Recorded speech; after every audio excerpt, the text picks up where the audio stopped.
హెచ్చించేవాడు ఆయనే, బలమిచ్చువాడు ఆయనే. హల్లెలూయా. అయ్యో నేను బలహీనుణ్ణి, నేను బలహీనురాలను, నేనేం చేయగలను? ఈ వ్యాపారం నేను చేయగలనా? ఈ ఉద్యోగం నేను చేయగలనా? ఇది నా వల్ల అవుతుందా?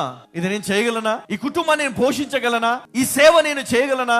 నేను ఒంటరిదానను, ఒంటరి వాడను, నాకు సహాయం ఏమీ లేదు, ఎవరు నాకు లేరు, నేను ఏమి చేయాలో తెలియదు, ఎలా చేయాలో తెలియదు. నా పిల్లల పరిస్థితి ఏంటి? ఒకవేళ నాకేమైనా అయిపోతే నా పిల్లలు ఏమవుతారు? వారి భవిష్యత్తు ఏంటి? వాళ్ళ పెళ్లిళ్ళు ఎలాగా? వారు ఎలా బ్రతుకుతారు? ఇవన్నీ నీ హృదయంలో ఉన్నాయి. ఎవరైతే వీటి గురించి ఆలోచిస్తున్నారో ఈ రోజు నుండి వాటిని మర్చిపోండి. హల్లెలూయా. మర్చిపోండి. ఎందుకంటే దేవుడు నీకు తోడై ఉన్నాడన్న సంగతి నీవు గ్రహించగలిగితే నువ్వు ఏ విధంగా నువ్వు ధైర్యం కలిగి అంటే, ఇదిగో ఆయన నా పిల్లల్ని హెచ్చిస్తాడు, ఆయన నా పిల్లల్ని పోషిస్తాడు, ఆయన నా కుటుంబాన్ని నిలబెడతాడు, ఆయన నా జీవితాన్ని నిలబెడతాడు, దేవుడు నన్ను పైకి లేపుతాడు. హల్లెలూయా. గట్టిగా చప్పట్లు కొడుతూ చెప్పండి, దేవుడు నన్ను పైకి లేపుతాడు. హల్లెలూయా.